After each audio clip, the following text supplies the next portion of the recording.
Assalamualaikum warahmatullahi wabarakatuh.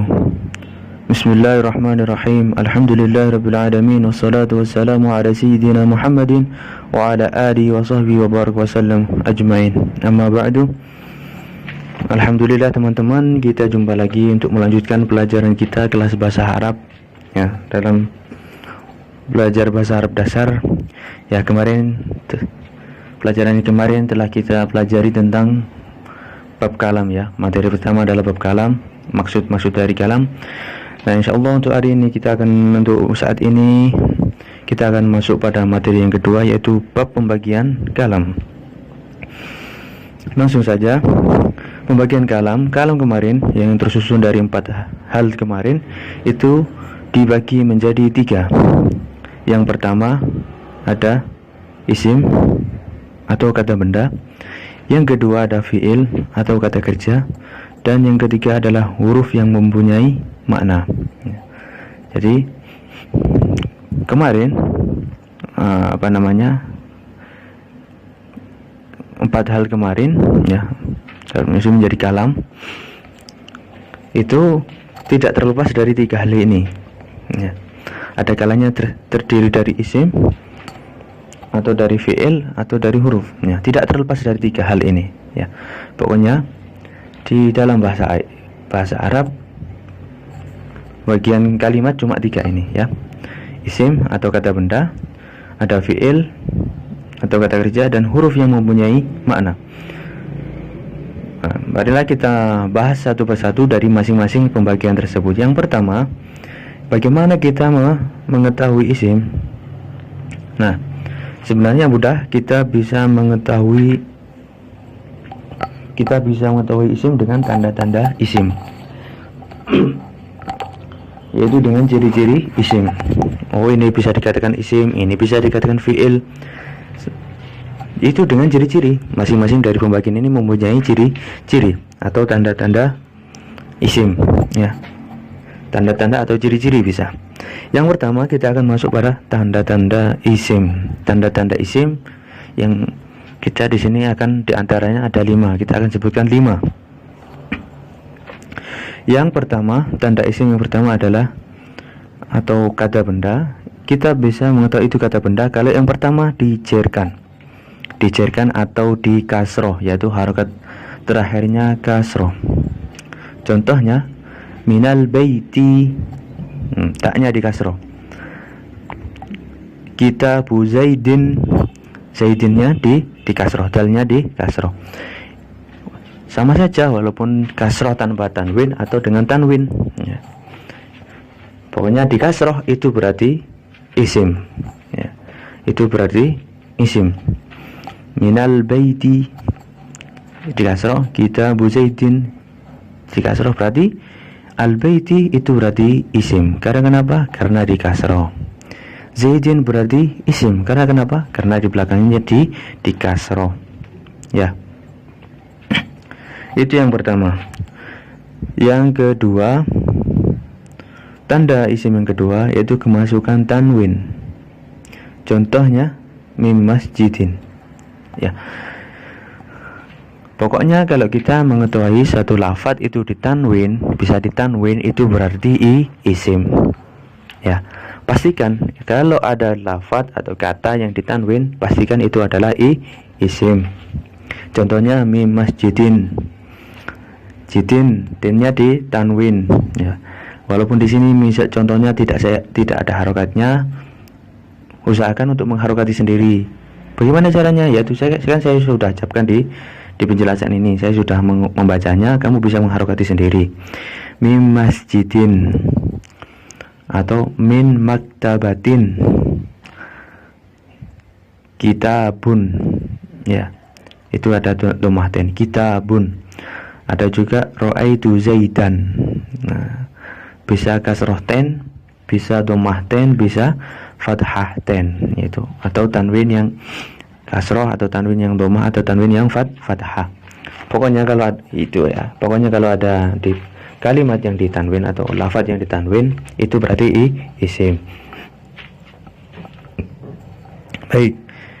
Untuk tanda isim yang ketiga adalah kemasukan alif lam. Contohnya al-baitu, as-saqfu, al-biladu, al-bi'ru. Pokoknya kalau kamu lihat ada kalimat atau lafaz yang kemasukan al, pastikan itu adalah isim. Bisa dipastikan itu adalah isim. Ya. Contohnya al-baitu atau artinya rumah. Itu di depannya ada al, berarti itu isim. Yang kedua as-saqfu artinya atap. Di depannya ada al. Al-biladu lantai, di depannya ada al. Al-bi'ru artinya sumur, di depannya juga ada al, maka bisa dipastikan itu adalah isim, ya. Kemudian untuk yang keempat, alamat atau tanda isim yang keempat adalah kemasukan huruf jar berikut, ya. Kemasukan huruf jar, ya. Sebelum mengasih contoh, apa bedanya dengan tanda yang pertama tadi? Tanda pertama tadi kan dijarkan atau dikasroh, bedanya. Kemudian yang kedua kan, yang sekarang kan kemasukan huruf jar. Apa bedanya? Oh, kalau dikasroh ya kita lihat, yang kita lihat adalah kalimat terakhirnya, ya, atau huruf terakhirnya. Huruf terakhirnya dikasroh, ya.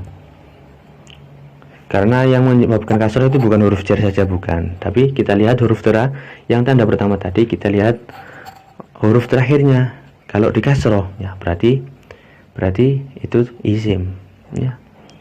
Mutlak, kita tidak pandang bulu siapa yang mengejarkan, enggak. Karena jar itu kadang bisa dengan huruf jar, bisa mudhof ilaih, ya, bisa mujawaroh, ya. Itu nanti ada pembahasan yang ke depan. Itu kita lihat yang tanda pertama tadi, kita lihat huruf terakhirnya.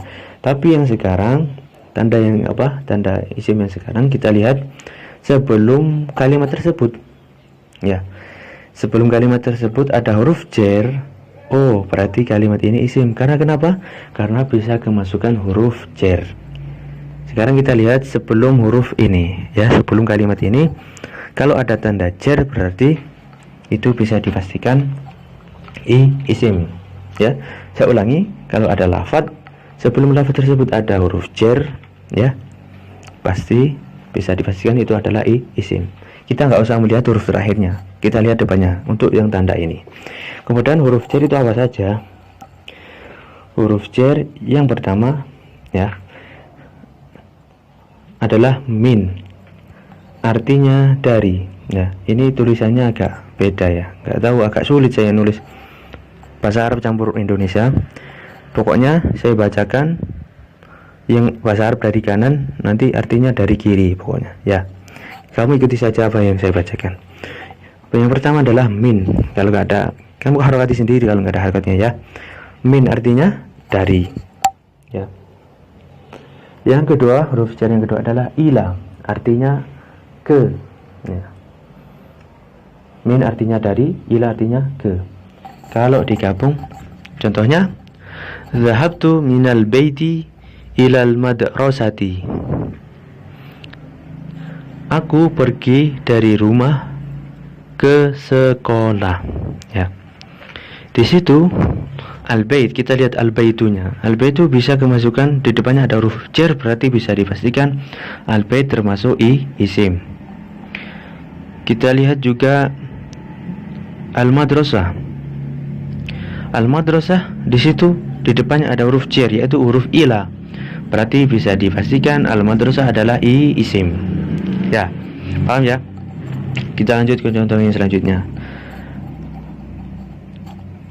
Huruf isim yang huruf jar yang selanjutnya adalah an, artinya dari atau tentang atau akan, ya. Termasuk sembarang, terserah mana yang cocok, itu bisa digunakan. Contohnya sa'altu an mas'alatin nahwi. Sa'altu, aku bertanya, an mas'alatin nahwi, dari masalah nahwu, bisa, atau tentang masalah nahwu, bisa, atau akan masalah nahwu, bisa. Aku bertanya tentang masalah nahwu, bisa, ya. Bedanya min sama an apa, ya? Mungkin ini bedanya. Min itu biasanya masuk ke benda fisik, ya, ke benda fisik. Contohnya al-bait itu adalah benda fisik, kan, bisa diraba, bisa dilihat. Kalau an itu biasanya masuk untuk benda yang maknawi. Contohnya apa tadi? Masalah. Ini masalah artinya masalah ya, atau permasalahan. Masalah kan sebenarnya benda maknawi kan, kita tidak bisa merabanya, tidak bisa menciumnya, tidak bisa kita lihat dengan indera kita, jangan. Atau contoh yang lain, sa'altu an khabarik, aku bertanya an dari khabarik, dari kabarmu. Kabar kan benda maknawi, ya kan? Kita tidak bisa meraba, tidak bisa melihat. Ya, itu bedanya ya. Sebagian beda. Mungkin ada beda yang lain, nanti itu disebutkan di kitab-kitab yang lebih besar. Ya. Yang huruf jar yang selanjutnya adalah ala. Artinya atas. Contohnya la tajlis 'alal maktabi. La tajlis 'alal maktabi. Artinya la tajlis, janganlah kamu duduk 'alal maktabi, di atas meja. Ya. Di situ kita lihat alal maktabi. Maktabi di depannya ada huruf ala, ya. Berarti bisa difasihkan maktabi itu adalah isim. Contoh selanjutnya, huruf jar selanjutnya adalah fi. Artinya di. Contohnya la tajlis fil baiti. Artinya la tajlis, janganlah kamu duduk fil baiti, di dalam rumah. Janganlah duduk di dalam rumah saja, maksudnya gitu. Keluarlah, bekerjalah atau apa gitu. Ya, bisa kita lihat konteks kalimat yang selanjutnya. Kita lihat fil baiti, bisa di depannya ada huruf fi, huruf jar, berarti bisa dipastikan al bait adalah isim. Huruf jar selanjutnya adalah rubba, artinya barangkali. Contohnya rubba zaidin zahibun. Artinya rubba zaidin, barangkali Zaid, zahibun, pergi. Zaidun bisa di depannya ada huruf jar yaitu rubba, bisa dipastikan Zaidun adalah isim. Kemudian alba artinya dengan. Contohnya marartu bi Zaidin. Marartu, aku berjalan, bi Zaidin, dengan Zaid. Kita lihat di situ Zaid di depannya ada huruf ba, berarti bisa dipastikan Zaid adalah isim. Al-kaf, huruf jar selanjutnya adalah al-kaf, artinya seperti. Contohnya Zaidun kal asadi. Artinya Zaidun kal asadi, seperti singa. Ya. Kita lihat di situ al-asad bisa kemasukan huruf kaf, ya di depannya ada huruf kaf, bisa dipastikan al-asad adalah isim. Huruf jar selanjutnya adalah alam. Artinya untuk, bisa, atau milik juga bisa. Ya. Contohnya hadzal kitabu li Zaidin. Artinya hadzal kitabu, kitab ini, li Zaidin, untuk Zaid atau milik Zaid, bisa. Ya. Kita lihat di situ Zaid di depannya ada huruf lam, bisa dipastikan Zaid adalah isim. Yang kelima, tanda isim yang kelima adalah kemasukan huruf qasam. Huruf qasam adalah huruf sumpah. Huruf sumpah ini cuma ada 3, yaitu al-wawu dan ba dan ta. Ya, ta ya, bukan sa. Itu tak ya, bukan sa itu. Itu tak titiknya 2. Yang satu itu titik miliknya ba ya. Bagi yang bingung itu tak ya. Titiknya 2, benar. Wawu dan ba dan ta. Ya, huruf qasam cuma ada 3, yaitu al-wawu dan ba dan ta. Contohnya huruf qasam yang wawu, wal asri, artinya demi masa. Ya, ini di dalam Al-Quran ada wal asri, ya, demi masa. Billahi, ya, artinya demi Allah. Contoh yang ketiga, tallahi, demi Allah. Ya. Itu kok apa namanya? Kok kamu mengatakan lafaz Allah itu isim? Kok berani-beraninya? Kadang Allah itu tidak sama dengan makhluknya, ya, berbeda dengan makhluknya. Kok kamu katakan isim, kata benda? Ya, kita jangan lihat hakikatnya. Kita di sini belajar lafadznya. Di situ lafzul jalalah. Ya, di situ lafzul jalalahnya, yaitu lafaz Allah. Ya, lafadznya. Kita lihat lafadznya. Secara lafadz adalah kalimat isim. Ya, Kalau hakikatnya Allah kita tidak ada yang tahu, ya. Kita tidak ada yang tahu. Itu biasanya ada yang bingung. Pokoknya kita lihat secara lafaz, lafaznya itu lafzul jalalah, ya. Bukan Allah itu apa namanya? Huruf itu ya, kalimat saja lafzul jalalah.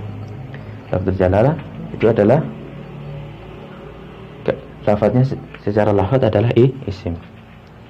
Tallahi juga di situ lafzul jalalah atau lafaz Allah itu adalah isim. Ya.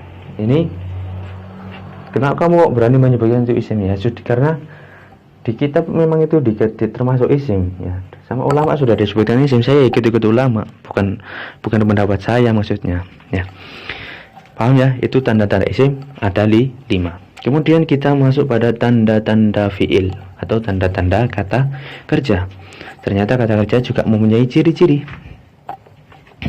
Yang pertama, kemasukan qad. Qad artinya sungguh jika masuk pada fiil madhi. Contohnya qad qama zaidun. Nah, sebelumnya qad ini mempunyai dua makna ya. Jika masuk pada fiil madhi atau fiil yang lampau atau kata kerja yang lampau, itu artinya sungguh. Contohnya qad qama zaidun. Qad artinya sungguh, qama telah berdiri, zaidun. Zaidun sungguh telah berdiri itu. Dan artinya juga bisa berarti terkadang jika masuk pada fi'il mudhari'. Contohnya qad yadhhabu zaidun. Qad terkadang, yadhhabu pergi, zaidun. Terkadang qad yadhhabu artinya terkadang zaidun itu pergi. Paham ya? Pokoknya kalau kemasukan qad, bisa kemasukan qad di depannya ada huruf qad, berarti bisa dipastikan koma di situ adalah kalimat fi'il atau kata kerja. Atau qad yadhhabu, di situ di sebelum yadhhabu ada kalimat qad, ada lafaz qad, bisa dipastikan yadhhabu adalah fi'il. Yang kedua, kemasukan huruf sin, artinya adalah akan. Contohnya sa'adhabu ilal madrasati ba'da qalilin. Sa'adhabu, aku akan pergi, ilal madrasati, ke sekolah, ba'da qalilin, sebentar lagi. Ya. Sebentar lagi aku akan pergi ke sekolah. Artinya akan. Sa'adhabu, lihat kalimat sa'adhabu, di situ adhabu adalah apa namanya? Di depannya ada huruf sin. Berarti bisa dipastikan adhabu adalah kalimat kerja atau kalimat fi'il. Yang ketiga, kemasukan saufa, artinya juga akan. Contohnya saufa arji'u ilal ma'hadi ghadan. Saufa arji'u artinya aku akan kembali ilal ma'hadi, ke pondok, ghadan besok. Ya. Di situ arji'u di depannya ada saufa, bisa dipastikan arji'u adalah kalimat fi'il atau kata kerja. Ya, kita kerja. Sekarang sin sama saufa itu artinya akan. Ya, apa bedanya huruf sin sama saufa? Ya, saya akan berikan perbedaan. Salah satu perbedaannya, kalau yang sin itu akannya itu cuma sebentar, ya. Apa namanya? Jedanya hanya sebentar. Contohnya tadi sa'adhabu ilal madrasati ba'da qalil, itu bisa ba'da qalil sebentar itu bisa 5 menit ya, atau 10 menit atau 15 menit. Tapi kalau saufa itu bisa, itu jedanya lebih lama, akan terjadinya itu lebih lama. Contohnya saufa arji'u ilal ma'hadi ghadan kan masih besok ya, bisa 24 jam atau bisa lebih, bisa 2 hari 3 hari, itu pakai saufa. Kalau yang sedikit pakai sa, kalau yang jedanya banyak itu pakai saufa ya. Ini kamu bisa tambahkan di catatan kamu untuk keterangan-keterangan yang seperti ini ya. Makanya kalau mau mendengarkan video ini, usahakan punya salinan, kemudian kamu beri catatan-catatan atau footnote atau keterangan-keterangan tambahan dalam catatan kamu untuk keterangan yang tidak saya tulis di sini. Nah, yang keempat, kemasukan tak ta'nis sakinah. Ya, apa tak ta'nis sakinah? Yaitu tak yang disukun. tak yang disukun untuk menunjukkan bahwa pelakunya adalah perempuan. Itu maksud dari tak tanda sakinah. Tak yang disukun untuk menunjukkan bahwa pelakunya adalah, untuk pelaku pekerjaan adalah perempuan. Contohnya qad qamatis shalah. Qad qama. Qad kalau masuk pada fi'il madhi artinya sungguh. Qama kemasukan huruf, dimasuki huruf ta'nya jadinya qamat, sungguh telah berdiri. Apa yang berdiri? Pelakunya adalah as-shalah. As-shalah di situ perempuan atau muannas karena apa? Di situ ada tak ta'nis sakinah. Kalian dulu sedikit pernah ya belajar tentang muannas, mudzakkar ya di WA, ya kan?